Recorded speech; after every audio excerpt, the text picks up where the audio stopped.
15 ऑगस्टला राजकीय स्वातंत्र्य मिळालं, पण सर्वांगीण स्वातंत्र्य मिळवण्यासाठी एका कायद्याची गरज होती, एका संविधानाची गरज होती. आणि त्या काळामध्ये आपल्या देशामध्ये अनेक दिग्गज बॅरिस्टर होते, वकील होते, व सर्वानुमते भारतरत्न डॉक्टर बाबासाहेब आंबेडकरांची निवड घटना मसुदा समितीच्या अध्यक्षपदी करण्यात आली. घटना समिती आणि घटना मसुदा समिती अशा दोन समित्या. घटना समितीचे अध्यक्ष राजेंद्र प्रसाद, तर घटना मसुदा समितीचे अध्यक्ष ड्राफ्टिंग कमिटी ज्याला म्हणतो त्याचे अध्यक्ष होते भारतरत्न डॉक्टर बाबासाहेब आंबेडकर. बाबासाहेब आंबेडकरांनी 2 वर्ष 11 महिने 18 दिवस असा अथक परिश्रम घेऊन हा आपल्या देशाला संविधान दिलं. बाबासाहेबांचीच निवड सर्वानुमते का करण्यात आली त्या पाठीमागची कारणमीमांसा होती. बाबासाहेब आंबेडकर केवळ राजकीय नेते नव्हते, ते जसे राजकीय नेते होते तसे ते मोठे घटनातज्ञ होते, कायदेतज्ञ होते. जगाच्या कायद्याचा अभ्यास त्यांनी केला होता. ते इतिहास तज्ञ होते, ते अँथ्रोपॉलॉजिस्ट होते, मानवशास्त्राचे अभ्यासक होते, ते समाजशास्त्रज्ञ होते, धर्मशास्त्राचे अभ्यासक होते, ते अँथ्रोपॉलॉजिस्ट होते. म्हणजे एक व्यक्ती एका आयुष्यामध्ये अनेक क्षेत्रामध्ये काम करू शकते याचं मूर्तिमंत उदाहरण म्हणजे बाबासाहेब. ते इकॉनॉमिस्ट होते, म्हणजे अर्थशास्त्राचे मोठे अभ्यासक देखील बाबासाहेब आंबेडकर होते. ते पत्रकार होते. मूकनायक, बहिष्कृत भारत, जनता नावाचं नियतकालिक त्यांनी चालवलं. त्याचबरोबर बाबासाहेब आंबेडकर शिक्षण तज्ञ होते. पीपल्स एज्युकेशन सोसायटीची स्थापना केली. मिलिंद महाविद्यालय, सिद्धार्थ महाविद्यालय सुरू केलं. म्हणजे ते शिक्षण तज्ञ, घटना तज्ञ, जलतज्ञ, भूतज्ञ, म्हणजे एक व्यक्ती एका आयुष्यामध्ये अनेक क्षेत्रामध्ये काम करू शकतो याचं मूर्तिमंत उदाहरण भारतरत्न डॉक्टर बाबासाहेब आंबेडकर. म्हणून बाबासाहेबांना आपल्या देशाचा सामाजिक, सांस्कृतिक, ऐतिहासिक असा सगळा वारसा माहिती होता. त्या काळामध्ये आपल्या देशामध्ये सर्वाधिक शिक्षण घेतलेला महापुरुष म्हणजे बाबासाहेब आंबेडकर. त्या काळामध्ये MA, PhD, DLED, Bharat, SSD, LLD या पदव्या संपादन केल्या. अनेक ग्रंथ त्यांनी लिहिले. Who Shudras, reduction of thoughts of Pakistan, problem of rupee, annihilation of caste, constitution of India, Buddha and Dhamma, what Congress and Gandhi have done to untouchable caste in India, small holding India, असे अनेक ग्रंथ बाबासाहेब आंबेडकर लिहिले. अत्यंत प्रतिकूल परिस्थितीवरती मात करून त्यांनी शिक्षण घेतलं. त्यांचे वडील रामजी आंबेडकर सुभेदार मेजर होते. सेवानिवृत्त झाल्यानंतर आपल्या गावी आले, कोकणामध्ये मंडणगड तालुक्यामध्ये त्यांचं गाव. पण प्रतिकूल परिस्थिती आणि गावामध्ये राहून करायचं काय, आपल्या मुलांना शिक्षण दिलं पाहिजे मनोमनी इच्छा रामजी आंबेडकरांची होती. रामजी कबीरपंथी होते. सत्यशोधक चळवळीचा वसा आणि वारसा त्यांना माहिती होता, त्यामुळे त्यांना शिक्षणाचं महत्त्व माहिती होतं. आपल्या गावी न राहता ते सातारला आले आणि सातारा या ठिकाणी बाबासाहेबांचं प्राथमिक शिक्षण सुरू झालं. तिथलं शिक्षण पूर्ण झाल्यानंतर बाबासाहेब मुंबईला गेले. रामजी आंबेडकर त्यांना मुंबईला घेऊन गेले. मुंबईला राहिले कुठे बाबासाहेब आंबेडकर? परळच्या डबल चालीमध्ये, अत्यंत अशा अरुंद गल्लीमध्ये ते राहिले. बाबासाहेबांचं घर केवढं होतं? छोटं, 10 बाय 10ची खोली. सगळं सामान ठेवल्यानंतर 2 व्यक्तीला झोपता येणार नाही एवढ्या छोट्या घरामध्ये बाबासाहेब राहिले. टेबल लॅम्प नव्हता, स्टडी टेबल नव्हता, स्टडी रूम नव्हती, अशा कुठल्याही सुविधा नव्हत्या. मग बाबासाहेबांनी अभ्यास कुठे केला? चौकामध्ये सार्वजनिक दिव्याखाली बसून अभ्यास केला.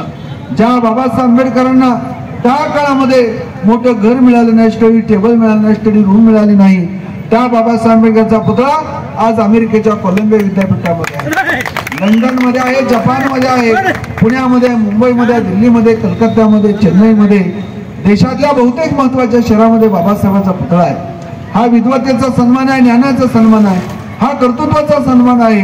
आणि म्हणून ज्या विद्यार्थी दशेमध्ये मोठं घर मिळालं नाही त्या बाबासाहेब आंबेडकरांचे पुतळे आज जगातल्या अनेक देशामध्ये आहेत.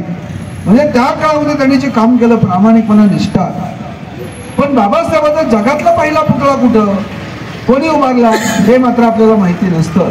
बाबासाहेब आंबेडकरचा जगातला पहिला पुतळा 1950 साली कोल्हापूर शहरातील बिंदू चौकामध्ये त्या काळातील शेतकरी कामगार पक्षाचे मोठे नेते, मराठा समाजाचे मोठे नेते भाई माधवराव बागल यांनी बाबासाहेब आंबेडकरांचा जगातला पहिला पुतळा उभारला.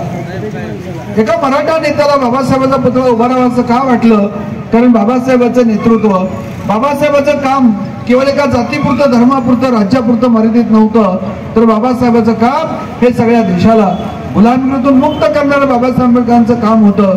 1000 वर्षाची गुलामगिरी नष्ट करून संविधान देण्याचं ऐतिहासिक काम भारतरत्न डॉक्टर बाबासाहेब आंबेडकरांनी त्या काळामध्ये केलं. कायदा मंत्री होते, मजूर मंत्री होते, त्याचबरोबर बुद्ध आणि धम्म नावाचा ग्रंथ बाबासाहेब आंबेडकरांनी आपल्या देशासाठी दिला. म्हणून असं सर्वव्यापक व्यक्तिमत्व भारतरत्न डॉक्टर बाबासाहेब आंबेडकरांचं होतं. काळाराम मंदिराचं आंदोलन त्यांनी केलं. तुमचा आणि माझा देव एक असेल तर त्याची आराधना करण्याची बंदी का? तुम्ही आणि आम्ही माणूस असू तर एका तलावाचं पाणी पिण्याची बंदी का? अरे मुंगीला साखर टाकता, गाईला देव मानता, मग माणसाला तुम्ही पाणी का देत नाही? यासाठी 14 तळ्याचं आंदोलन केलं. 14 तळ्याच्या आंदोलनाच्या प्रसंगी बाबासाहेबांच्या 3 घोषणा होत्या. बापूसाहेब आज तर आपल्या महाराष्ट्रातील सगळेच पक्ष, काँग्रेस, भाजप, शिवसेना खुर्द, शिवसेना बुद्रुक, राष्ट्रवादी खुर्द, राष्ट्रवादी बुद्रुक, RPI, हे सगळेच पक्ष जय भवानी जय शिवाजी म्हणतात. सगळे पक्ष म्हणतात ना जय भवानी जय शिवाजी. पण आपण कधी असा विचार केला का ही घोषणा जगामध्ये, महाराष्ट्रामध्ये, भारतामध्ये पहिल्यांदा कोणी दिली? जय भवानी जय शिवाजी हे घोषणा आपल्या देशामध्ये प्रथमतः भारतरत्न डॉक्टर बाबासाहेब आंबेडकरांनी दिली. त्यांच्या बाबासाहेब आंबेडकरांचं बहिष्कृत भारत नावाचं नियतकालिक यामध्ये उल्लेख येतो. 14 तळ्याच्या प्रसंगी बाबासाहेबांच्या 3 घोषणा होत्या. जिजामाता की जय, जय भवानी जय शिवाजी आणि महात्मा गांधी की जय. पुढे 1930-31 first, second and third round table conference, ज्याला आपण पहिली, दुसरी आणि तिसरी गोलमेज परिषद म्हणतो, त्या गोलमेज परिषदेमध्ये बाबासाहेब आणि गांधी दुसऱ्या परिषदेला एकत्र होते आणि त्याच गांधीजींचं खरं रूप बाबासाहेबांना समजलं आणि त्यानंतर गांधीजीची घोषणा त्यांनी वगळली. पण सुरुवातीला घोषणा होती जिजाऊ, शिवाजी महाराज आणि गांधीजी. म्हणजे बाबासाहेब आंबेडकरांनी त्या काळामध्ये प्रथमतः घोषणा दिली. म्हणजे शिवजयंती उत्सवाला महात्मा फुलेंनी सुरुवात केली. शिवरायांचा जगातला पहिला पुतळा शाहू महाराजांनी उभारला आणि जय भवानी जय शिवाजी घोषणा ही बाबासाहेब आंबेडकरांनी दिली. हा फुले शाहू आंबेडकरांचा महाराष्ट्र, छत्रपती शिवाजीराजांचा समतावादी प्रागतिक वारसा पुढे घेऊन जाण्याचं मोठं काम फुले शाहू आंबेडकरांनी महाराष्ट्रामध्ये केलं. बाबासाहेबांनी सामाजिक क्षेत्रामध्ये काम केलं, राजकीय क्षेत्रामध्ये काम केलं. मजूर पक्षाची स्थापना केली, कायदा मंत्री होते, मजूर मंत्री होते. बाबासाहेब आंबेडकरांनी त्या काळामध्ये कुवेर सुधराज नावाचा ग्रंथ लिहिला आणि कास्ट नावाचा ग्रंथ लिहिला. जाती निर्मूलन नावाचं बाबासाहेबांचं गाजलेलं पुस्तक आहे. अशा अनेक ग्रंथ बाबासाहेबांनी लिहिले. ते मुळात इकॉनॉमिस्ट, अर्थशास्त्रज्ञ. त्यांची MA इकॉनॉमिक्स मध्ये, PhD इकॉनॉमिक्स मध्ये. आणि त्या काळामध्ये बाबासाहेब आंबेडकर अमेरिकेमध्ये शिक्षणासाठी गेले. ज्यावेळेस अमेरिकेमध्ये शिक्षणासाठी ते निघाले, महाराजा सयाजीराव गायकवाड महाराजांनी बाबासाहेबांना शिष्यवृत्ती मंजूर केली. एक प्रश्न विचारला, बाबासाहेब तर लहान आहेत, तरुण वयाचे आहेत, अमेरिकेला शिक्षणासाठी निघालेले आहेत. कृष्णाजी अर्जुन केळुस्कर ज्यांनी पहिलं शिवचरित्र, पहिलं बुद्ध चरित्र आणि पहिलं तुकारामाचं चरित्र लिहिलं, ते कृष्णाजी अर्जुन केळुस्करांनी सयाजीरावांकडे शिफारस केली. बाबासाहेबांनी शिष्यवृत्ती मंजूर केली आणि सयाजीराव गायकवाडांनी बाबासाहेबांनी प्रश्न विचारला की बाबासाहेब भीमराव आंबेडकर, तुम्ही अमेरिकेमध्ये चाललात शिक्षणासाठी, तुम्हाला शुभेच्छा, शिष्यवृत्ती मंजूर करण्यात आलेली आहे. एक प्रश्न आहे, म्हणजे एक प्रश्न विचारला. काय प्रश्न विचारला? सयाजीराव गायकवाड महाराज म्हणाले किंवा भीमराव आंबेडकर, तुम्ही अमेरिकेमध्ये शिक्षणासाठी का चालला? बाबासाहेबांनी काय उत्तर दिलं आणि आज आपण काय उत्तर देऊ शकतो? समजा आपला मुलगा, आपली मुलगी परदेशामध्ये शिक्षणासाठी निघाली, अमेरिकेमध्ये, युरोपमध्ये, आणि आपल्या मुलांना कोणी विचारलं की तुम्ही अमेरिकेमध्ये, जर्मनीमध्ये, इंग्लंडमध्ये शिक्षणासाठी का चाललात, तर आपली मुलं काय उत्तर देतील? काय उत्तर देतील? डॉक्टर होणे, वकील होणे, MS करणे, इंजिनिअरिंग करणे, PG करणे, नोकरी करणं, भरपूर पगार घेणं, एखादा बंगला बांधणं, एखादी गाडी घेणं, असं स्वप्न असणं वाईट नाही, चांगली गोष्ट आहे. स्वप्न चांगली असावीत. बाबासाहेबांना ज्यावेळेस सयाजीरावांनी विचारलं तुम्ही अमेरिकेमध्ये शिक्षणासाठी का चाललात, तर बाबासाहेबांनी उत्तर दिलं सयाजीरावांना, महाराज, हजारो वर्षापासून अज्ञान, अंधश्रद्धा, कर्मकांड, दारिद्र्य आणि गुलामगिरी यामध्ये अडकलेल्या माझ्या समाज बांधवांना गुलामगिरीतून बाहेर काढणं हेच माझ्या अमेरिकेच्या शिक्षणाचा उद्देश आहे. म्हणजे केवळ आंबेडकर आणि फॅमिली यांचं कल्याण व्हावं असा संकुचित आणि मर्यादित उद्देश घेऊन बाबासाहेब गेले नाहीत. तर या देशामध्ये अनेक वर्षापासून कष्टकरी, कामकरी, शेतकरी, मजूर, वंचित घटक गुलामगिरीमध्ये आहेत. त्यांना शिक्षण नाही, त्यांना उदरनिर्वाहाचा प्रश्न आहे. तर या गुलामगिरीतून मुक्त करणं, विषमता नष्ट करणं हे माझ्या अमेरिकेच्या शिक्षणाचं उद्दिष्ट आहे. जे लहानपणापासूनच त्यांचा दृष्टिकोन प्रगल्भ होता. त्यांचा दृष्टिकोन स्वार्थी नव्हता, त्यांचा दृष्टिकोन क्रांतिकारक होता. अमेरिकेतून भारतात आले, पुढे बॅरिस्टर झाले. शाहू महाराजांनी वर्तमानपत्रामध्ये बातमी वाचली, भीमराव रामजी आंबेडकर बॅरिस्टर झाले. शाहू राजांना खूप आनंद झाला आणि शाहू महाराजांनी मुंबईच्या घरी जाऊन बाबासाहेबांचा सत्कार केला. त्या प्रसंगी बाबासाहेबांना आश्चर्याचा धक्का बसला. साक्षात शिवाजीराजेंचे कोल्हापूर गादीचे अधिपती शाहू महाराज सत्कारासाठी आले. त्यावेळेस बाबासाहेबांनी अत्यंत नम्रतेने शाहू महाराजांना विचारलं, महाराज तुम्ही येण्याची तसदी का घेतली? तुम्ही मला निरोप पाठवला असता, मी तुमच्या भेटीला आलो असतो. तर शाहू महाराज बाबासाहेबांना म्हणाले, अहो बाबासाहेब, आम्ही तो परंपरेचे राजे, तुम्ही तर ज्ञानाचे राजे, मी आलो बिघडलं कुठं, असं म्हणाले आणि त्यांचा सन्मान केला. कोल्हापूरला बोलावून घेतलं, त्यांचा सन्मान केला. माणगावच्या परिषदेमध्ये शाहू महाराज बाबासाहेब एकत्र आले आणि त्या प्रसंगी शाहू महाराज म्हणाले, आता आपल्या देशाला भविष्य काळामध्ये मोठा नेता मिळाला, त्यांचं नाव आहे बाबासाहेब आंबेडकर. तर बाबासाहेबांचं वय तर 29 वर्षाचं होतं. पहिला सार्वजनिक कार्यक्रम माणगावचा, आणि त्याच कार्यक्रमामध्ये शाहू महाराजांना उद्देशून बाबासाहेब आंबेडकर म्हणाले, शाहू महाराज मोठ्या दिलाचा राजा, आपला सखा, आपला पाठीराखा. शाहू राजांचा वाढदिवस तथा जयंती आपण सणासारखी साजरी केली पाहिजे, हे उद्गार भारतरत्न डॉक्टर बाबासाहेब आंबेडकरांनी काढले. बाबासाहेब बॅरिस्टर होते, बाबासाहेब घटनातज्ञ होते, अर्थतज्ञ होते, इतिहास तज्ञ होते, प्राध्यापक होते. मुंबईच्या सिडनी महाविद्यालयामध्ये ते प्राध्यापक होते, बॅरिस्टर होते. राजीनामा दिला आणि मैदानामध्ये उतरले. स्वतःचा विचार केला नाही. आयुष्यभर नोकरी केली असते आणि वकिली केली असती तर बाबासाहेब त्या काळामध्ये अब्जाधीश झाले असते. पण प्राध्यापक पदाचा राजीनामा दिला, देशभर फिरले, प्रबोधन केलं, संघटन उभं केलं. स्वतःचा विचार केला असता तर बाबासाहेब टाटा, बिर्ला, अंबानी इतके श्रीमंत झाले असते.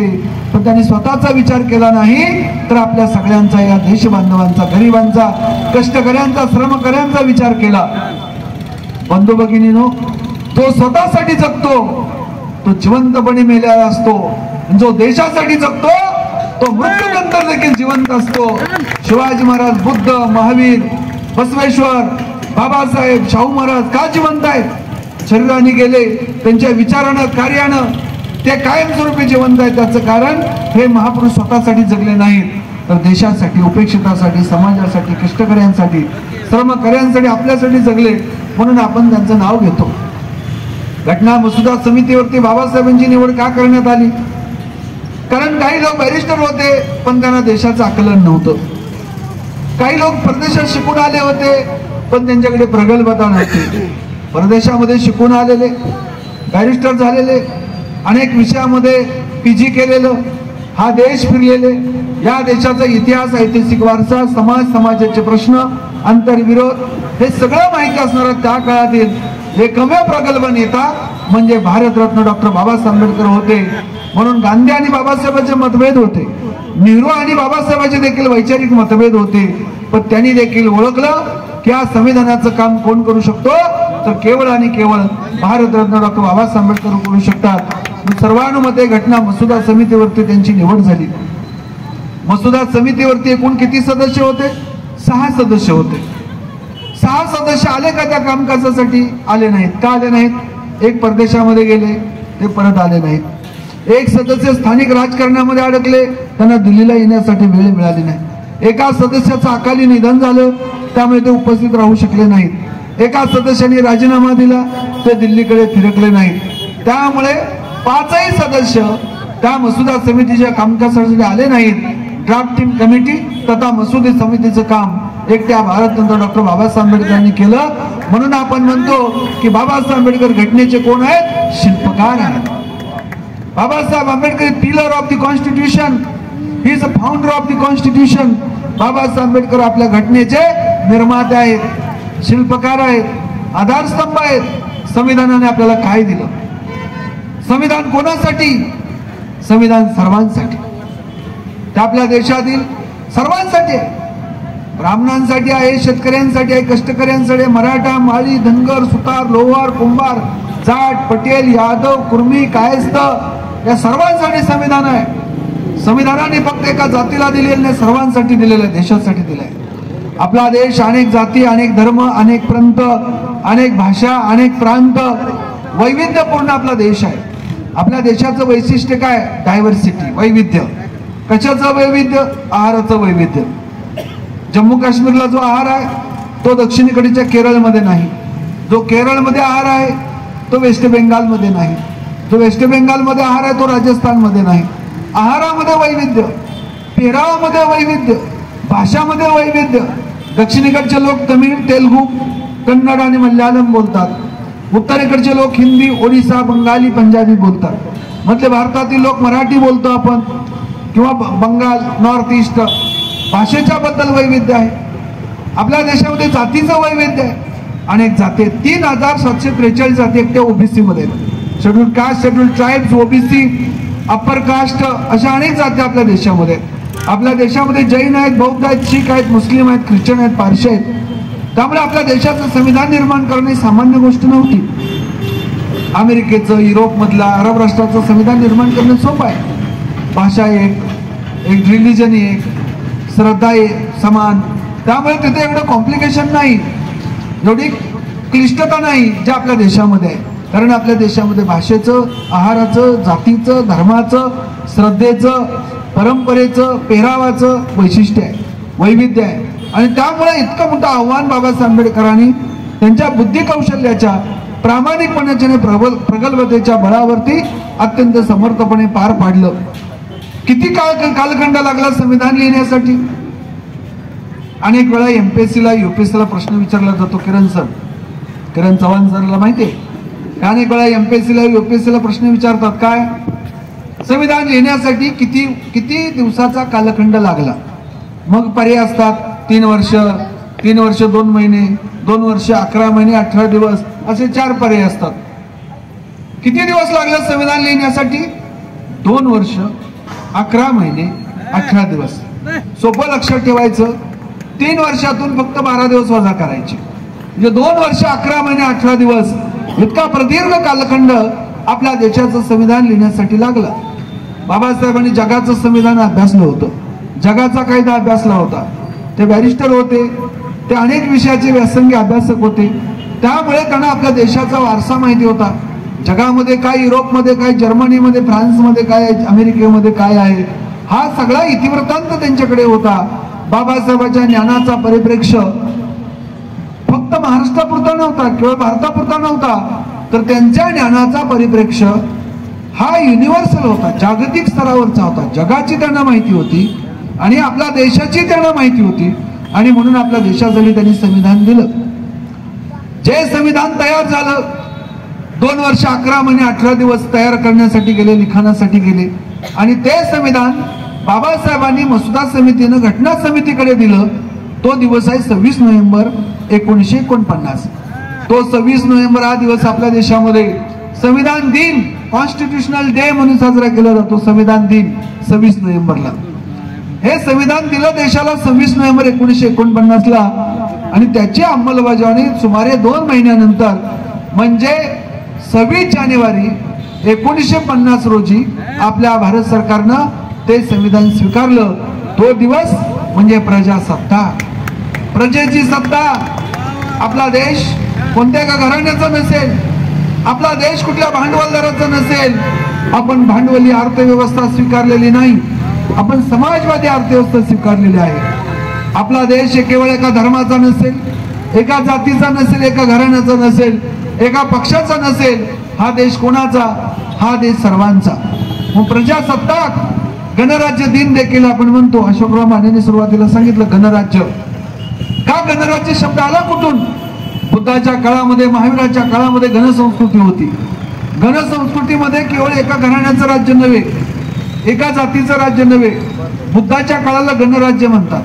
बुद्धाचे वडील शुद्धोधन, राजा शुद्धोधन हे राजा होते, पण ते परंपरेने राजे नव्हते. त्या काळामध्ये राजेपद हे बदलायचं. या ठिकाणून या घराण्यातून त्या घराण्यामध्ये, त्या घराण्यातून या घराण्यामध्ये, सगळ्या गणाला गण पद्धती होती त्या काळामध्ये, गणसंस्कृती. आणि प्रत्येक गणातला राजा व्हायचा. राजेपद हे वंश परंपरेने नव्हतं, सर्वांना राजा होण्याची संधी होती. म्हणजे नेतृत्व, गणसंस्कृतीमध्ये नेतृत्व ही विभागलेले नेतृत्व होतं. म्हणून आपण गणतंत्र म्हणतो, गणराज्य म्हणतो. आणि म्हणून गणराज्य तथा प्रजासत्ताक दिन आज 26 नोव्हेंबरला आपण प्रजासत्ताक दिन साजरा करतो. त्याचं कारण आहे या दिवशी म्हणजे 26 जानेवारीला संविधानाची अंमलबजावणी झाली आणि त्यावेळेस पासून आपला वैविध्यपूर्ण देश, अनेक जाती, अनेक धर्म, अनेक पंथ, अनेक आहार, अनेक प्रकारचे पेहराव, वेगळ्या प्रकारची विचारधारा, आपल्या देशामध्ये विचारधारा वेगळ्या प्रकारचे नाथ संप्रदाय आहे, दत्त संप्रदाय आहे, त्याचबरोबर वारकरी संप्रदाय आहे, मानभोज संप्रदाय आहे, सुफी संप्रदाय आहे, लिंगायत संप्रदाय तवा धर्म, असं वैविध्यपूर्ण शैव आहे, वैष्णव आहे, असे वैविध्यपूर्ण भक्ती चळवळ आहे. तर वैशिष्ट्यपूर्ण असे विविध विचारधारा आपल्या देशामध्ये आहेत. त्यामुळे अनेक विचारधारा, जाती, धर्म या सर्वांना बांधून ठेवण्याचं काम कोण केलेलं आहे? फक्त आणि फक्त संविधानाने या सर्व डायव्हर्सिटीला, वैविध्याला बांधून ठेवण्याचं काम केलेलं आहे. म्हणून आपल्या देशामध्ये पहा, पंजाबमध्ये खलिस्तानी स्वतंत्र पंजाब करण्याचा प्रयत्न केला. तो त्यांचा जो कुटील गाव होता तो हाणून पाडला गेला. तो केंद्र सरकारने हाणून पाडला संविधानाच्या बळावरती. आपला देश एकसंघ झाला. जम्मू काश्मीरचं 317 कलम हटवलं. त्यामुळे जम्मू काश्मीर हा सुद्धा आपल्या देशाचा अविभाज्य घटक झाला. ही तरतूद सुद्धा संविधानामध्येच आहे. हे काय कुठल्या सरकारने किंवा कुठल्या पंतप्रधानांनी मनाने केलेलं नाही, संविधानिक प्रक्रिया आहे. आणि आपल्या संविधान म्हणजे धर्मग्रंथ नव्हे. एक लक्षात ठेवा, बाबासाहेबांनी आपल्या संविधानामध्ये काय तरतूद केली? घटना दुरुस्तीची सुद्धा तरतूद केलेली आहे बाबासाहेबांनी. एखादा धर्मग्रंथ असतो, त्या धर्मातील तत्व बदलता येत नाहीत. पण आपलं संविधान धर्मग्रंथ नाही, कर्मठ नाही. आपलं संविधान हे लवचिक आहे, लोककल्याणकारी आहे. संविधानाच्या मूळ जो गाभा आहे त्याला धक्का न लावता घटना दुरुस्ती करण्याची देखील तरतूद भारतरत्न डॉक्टर बाबासाहेब आंबेडकरांनी संविधानामध्ये केलेले आहे. संविधानाने आपल्या देशाला काय दिलं? कलम क्रमांक 1, आपल्या देशाचं नाव निश्चित झालं, भारत तथा इंडिया. आपल्या देशाचं नाव कोणाला बदलता येणार नाही, भारत तथा इंडिया. आपल्या देशाचं नाव निश्चित झालं. नवीन राज्याची निर्मिती करायची असेल तर त्याची तरतूद आपल्या संविधानामध्ये आहे. नवीन राज्य झाली ना, 26 जानेवारी 1950ला जेवढी राज्य होती त्यापेक्षा आता जास्त राज्य आहेत. तेलंगणा आहे, छत्तीसगड आहे, त्याचबरोबर आणखीन आपल्याकडे पंजाब झाला, हरियाणा नवीन राज्य झालं.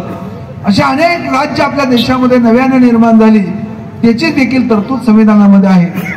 देशाच्या नागरिकत्वाबद्दल आपलं संविधान चर्चा, नागरिकत्व कोणाला द्यायचं, परदेशी व्यक्तीला नागरिकत्व द्यायचं का नाही, ते कशा पद्धतीने द्यायचं, याची देखील तरतूद आपल्या संविधानामध्ये आहे. नागरिकत्व, राज्याची निर्मिती, देशाचं नाव निश्चित झालं. संविधानाने आपल्या काय दिलं? समानता दिली. कलम क्रमांक 14, 15, 16 आपल्या देशानं संविधानाने काय दिले? समानता. देशातील संविधानातील कलम क्रमांक 14, 15, 16 काय सांगितलं? जात, धर्म, पंथ, प्रांत, भाषा आणि लिंग यावरून भेदभाव करता येणार नाही. एखादा व्यक्ती अमुक अमक्या जातीचा आहे म्हणून त्याला अधिकारापासून वंचित ठेवता येणार नाही. अमुक अमका व्यक्ती अमुक अमक्या धर्माचा आहे म्हणून त्याचे हक्क हिरावून घेता येणार नाहीत. म्हणजे संविधानापुढे, देशापुढे सर्वजण समान. जात, धर्म, पंथ, प्रांत, भाषा, लिंग यावरून भेदभाव करता येणार नाही. सर्वजण समान आहेत. म्हणजे जे आपल्या महापुरुषांनी सांगितलं, बुद्धांनी सांगितलं, महावीरांनी सांगितलं, संत नामदेवानी, संत ज्ञानदेवानी, संत तुकारामानी, महात्मा फुलेंनी, शाहू महाराजांनी सांगितलं समानता. बुद्ध म्हणाले, अरे प्राण्या जाती, पक्षा जाती, वनस्पती जाती, माणसात मला जाती दाखवा, सर्व माणसं समान आहेत. संत तुकाराम महाराज म्हणाले, यारे यारे लहान तुरे याती बोलती, नारी नर भेदा भेद भ्रम अमंगळ, मुंगी आणि राव आम्हा सरकाचा जीव, सोने आणि माते आम्हा समान चित्ती, सर्वांची एकच जीवी न ते ते कैसे भिन्न भिन्न, भेदभाव बाळगणं चुकीचं आहे. तुकाराम महाराज म्हणाले, अरे सर्व माणसं समान आहेत. सर्वांना 2 हात, 2 पाय, 2 डोळे, 2 कान, 1 डोकं, सर्वांचं रक्त लाल आहे, सर्वांना श्वसनासाठी ऑक्सिजनच लागतो. इथून तिथून सर्व माणसं समान आहेत. हे बुद्धांनी सांगितलं, महावीरांनी सांगितलं, बसवण्णांनी सांगितलं, मध्ययुगीन काळामध्ये नामदेव ते तुकारामांनी सांगितलं, महात्मा फुलेंनी, शाहूराजांनी सांगितलं. हे संविधानामध्ये आपल्या देशाचं जे तत्वज्ञान आहे, समतावादी तत्वज्ञान, ते बाबासाहेबांनी संविधानामध्ये आणलं. कलम 14, 15, 16 जात, धर्म, पंथ, प्रांत, भाषा आणि लिंग यावरून भेदभाव करता येणार नाही. लिंग भेद देखील करता येणार नाही. अमुक अमुक व्यक्ती पुरुष आहे म्हणून त्याला विशेष अधिकार आणि अमुक अमुक व्यक्ती स्त्री आहे म्हणून त्याचे अधिकार हिरावून घेतले पाहिजेत असा भेदभाव आपल्या संविधानाला मान्य नाही। एखादा व्यक्ती तृतीयपंथी असेल, एखादी व्यक्ती स्त्री असेल, एखादी व्यक्ती पुरुष असेल, कायद्यापुढे संविधानापुढे सर्वजण समान आहेत। तृतीयपंथीयांचा देखील अपमान करता येणार नाही, त्यांचा देखील अधिकार तुम्हाला हिरावून घेता येणार नाही। म्हणून सर्वोच्च न्यायालयाने काही दिवसापूर्वी केरळमध्ये जे गुरुवायूर मंदिर आहे त्यामध्ये महिलांना प्रवेश नव्हता, वय वर्ष 10 ते 50 वयोगटातील महिलांना प्रवेश नव्हता का? मासिक पाळी येते म्हणून महिलांना मंदिरात प्रवेश नाही। अरे आमचे चक्रधर 13व्या शतकामध्ये म्हणाले होते, महानुभव पंथाचे संस्थापक चक्रधर म्हणाले होते, नाकाला येणारा शेंबूड आणि मासिक पाळी ह्या दोन्ही नैसर्गिक क्रिया आहेत, त्या अपवित्र नाहीत, त्या अशुद्ध नाहीत। 700 वर्षापूर्वी चक्रधर म्हणतात नाकाला येणारा शेंबूड आणि मासिक पाळी दोन्ही नैसर्गिक क्रिया आहेत, त्या अपवित्र किंवा अशुद्ध नाहीत। आपल्या आईला मासिक पाळी आली नसते, आपला जन्म झाला नसता। आता तर विज्ञान असं सांगतं, वैद्यकशास्त्र असं सांगतं की जर का बाळाचा जन्म व्हायचा असेल तर त्या मातेला मासिक पाळी येणं अत्यावश्यक असतं। मासिक पाळी ज्या मातेला येणार नाही तिला अपत्यप्राप्ती होणार नाही, विज्ञानाने सांगितलं। पण मासिक पाळी अपवित्र नाही, अशुद्ध नाही, ती नैसर्गिक क्रिया आहे असं 700 वर्षापूर्वी चक्रधरांनी सांगितलं, आमच्या संविधानाने सांगितलं। काय लिंगभेद करता येणार नाही, सर्वोच्च न्यायालयाने जजमेंट दिलं। संविधानाला समोर ठेवून सुप्रीम कोर्टाने काय जजमेंट दिलं तर त्या मंदिरामध्ये, केरळ मधल्या मंदिरामध्ये सर्व वयोगटातील महिलांना प्रवेश दिला पाहिजे, हा निकाल सर्वोच्च न्यायालय का देऊ शकलं? या संविधानामध्ये समानतेची जी तरतूद केलेली आहे रावडे साहेब, त्यामुळे हे संविधान, हे सर्वोच्च न्यायालय म्हणजे सर्वोच्च न्यायालयाचा कारभार कशानुसार चालतो? संविधानानुसार। आपले संसद, सर्वोच्च संसद ही देखील संविधानातील तरतुदीनुसार चालते। संविधानाने आपल्याला समानता दिली, तृतीय पंथीयाचा देखील आदर केला पाहिजे, सन्मान केला पाहिजे। त्यांना आपण तो तृतीय पंथी आहे म्हणून त्याचा अवमान करायचा आपल्याला अधिकार नाही, ही तरतूद आपल्या संविधानामध्ये आहे। कलम क्रमांक 17 कलम क्रमांक 17 काय केलं? अस्पृश्यता संपवली कायद्याने। कलम क्रमांक 17 काय म्हणतं? तुम्हाला सार्वजनिक आणि खाजगी जीवनामध्ये अस्पृश्यता पाळता येणार नाही, अनटचेबिलिटी। पूर्वीच्या काळामध्ये शेड्यूल कास्ट, शेड्यूल ट्राईब्स यांच्याशी अत्यंत अमानवी आणि क्रूरपणे व्यवहार केला जायचा, अस्पृश्य म्हणून माणसाचा छळ केला जायचा। अहो सगळी माणसं समान आहेत। छत्रपती शिवाजीराजांनी काय भेदभाव केला का? हा मराठा, तो माळी, हा धनगर, हा मातंग, हा बौद्ध, हा मुसलमान, हा भेदभाव छत्रपती शिवाजीराजांनी कधी केला नाही। मदारी, मेहतर म्हणजे शेड्यूल कास्ट, आजच्या परिभाषेमध्ये सांगायचं मेहतर, मदारी मेहतर म्हणजे एससी ना, पण तो शिवाजीराजांचा जीवलग मित्र आहे। तो शिवरायांच्या सोबत आग्र्याला होता, रायगडावरती होता। छत्रपती शिवाजीराजांनी स्पृश्य अस्पृश्य असा भेदभाव बाळगला नाही। हा हिंदू आहे, तो मुस्लिम आहे, हा मराठा, तो माळी, हा धनगराचा भेदभाव छत्रपती शिवाजीराजांनी कधी केला नाही। शिवरायांसाठी लढणारे, स्वराज्यासाठी झगडणारे अनेक मावळे सर्व जाती धर्मातून पुढे आले, त्याचं कारण छत्रपती शिवाजी महाराज समतावादी होते। म्हणून संविधानातील कलम क्रमांक 17 ने काय सांगितलं? भेदभाव करता येणार नाही, अस्पृश्यता पाळता येणार नाही। कलम 17 ने आपल्याला अस्पृश्यता नष्ट केली, कायद्याने अस्पृश्यता नष्ट करण्याचं ऐतिहासिक काम संविधानाने केलं। कलम 18 पुरस्काराच्या संदर्भाने, कलम 19 अभिव्यक्ती स्वातंत्र्य, आपले विचार भाषणातून, अभिनयातून, गायनातून, लेखनातून, वेगळ्या माध्यमातून, चित्रकलेतून आपले विचार व्यक्त करण्याचं स्वातंत्र्य कलम क्रमांक 19 ने मिळालं। संघटना स्थापन करण्याचं स्वातंत्र्य आपल्याला कलम क्रमांक 19 नुसार मिळालं। आपल्या आवडीचा व्यवसाय करण्याचं संविधानाने दिलं कलम 19 नुसार। पूर्वीच्या काळामध्ये पारंपरिक अमुक अमक्या जातीने अमुक अमका व्यवसाय केला पाहिजे, हे बंधन तोडलं, मुक्त केलं संविधानाने। कलम 19 नुसार आपल्या आवडीचा व्यवसाय करता येतो। वैद्य व्यवसाय, बरं का, आवडीचा म्हणजे वैद्य, अवैध नव्हे। तुम्ही म्हणाल संविधानाने व्यवसाय करण्यास स्वातंत्र्य दिला, चला गांजा विकू, असं नव्हे। जो लिगल व्यवसाय आहे तो करण्याचं स्वातंत्र्य संविधानातील कलम क्रमांक 19 नुसार मिळालं। आपल्या देशामध्ये फिरण्याचं स्वातंत्र्य, देशामध्ये कोठे स्थायिक होण्याचं स्वातंत्र्य, आपल्याला कोठेही स्थायिक होण्याचं स्वातंत्र्य संविधानाने दिलं. तुम्ही केरळला स्थायिक होऊ शकता, तुम्ही वेस्ट बेंगालला स्थायिक होऊ शकता, तुम्ही नॉर्थ ईस्टला स्थायिक होऊ शकता, तुम्हाला गुजरातमध्ये स्थायिक होता येईल, तुम्हाला मध्य प्रदेशमध्ये, आणि आता तर तुम्हाला जम्मू काश्मीरमध्ये सुद्धा स्थायिक होण्याचा अधिकार संविधानाने दिला. 317 कलम हटवण्यापूर्वी तो अधिकार नव्हता, पण आता तिथं बापूसाहेब विधानसभा झाल्या जम्मू काश्मीरला, तिथं एससी आणि एसटी, एससीला 7 जागा मिळाल्या आणि एसटीला पण 7 जागा मिळाल्या विधानसभेच्या. तर 317 कलम होतं त्यावेळेस नव्हत्या, हा अधिकार नव्हता. म्हणून आपल्याला आता देशात कुठेही संचार करण्याचं स्वातंत्र्य, आपल्याला काय व्हिसाची गरज नाही ना, पारपत्र, आपल्याला काय व्हिसा घ्यावा लागत नाही, पासपोर्टची गरज नाही जम्मू काश्मीरला जाण्यासाठी किंवा उत्तर प्रदेशमध्ये जाण्यासाठी. परदेशात जाण्यासाठी आपल्याला पासपोर्टची गरज आहे, व्हिसाची गरज आहे. पण भारतात आपण कुठे संचार करू शकतो, स्थायिक होऊ शकतो, संघटना स्थापन करू शकतो, संघटना चालवू शकतो चांगल्या कामासाठी. हे स्वातंत्र्य कलम 19 नुसार मिळालं. अभिव्यक्ती स्वातंत्र्य खूप महत्वाचं आहे.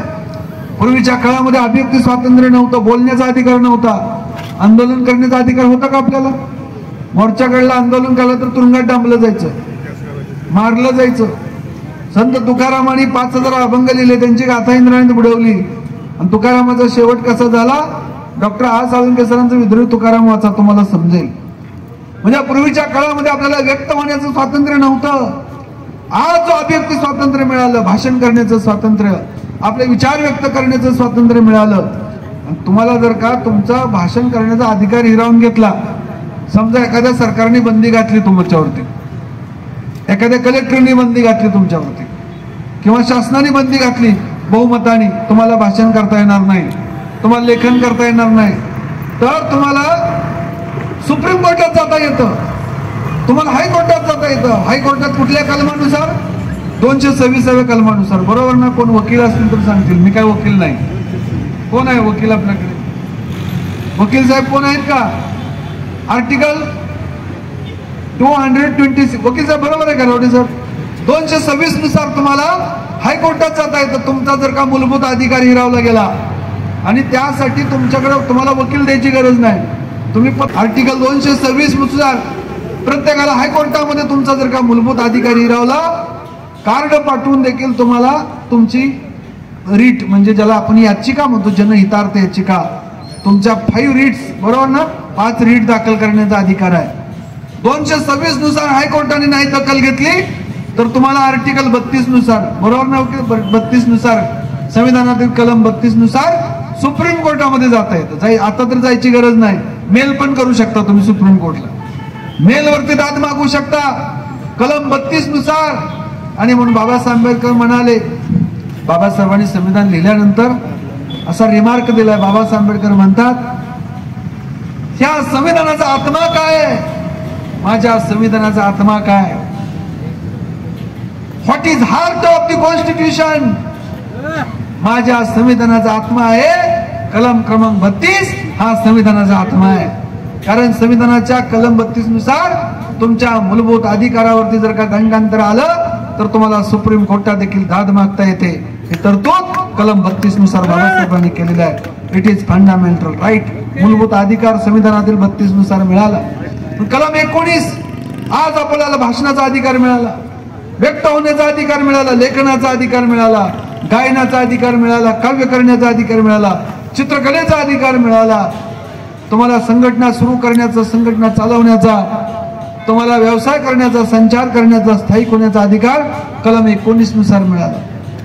कलम 20 आहे दोषसिद्धीच्या संदर्भानं, त्याबद्दल काही मी जास्त चर्चा करणार नाही. कलम क्रमांक 21 अत्यंत महत्वाचा, आर्टिकल 21 काय आहे? राईट टू लाईफ, जीवनाचा अधिकार, जगण्याचा अधिकार. कलम 21 काय? कलम 21 मध्ये राईट टू लाईफ,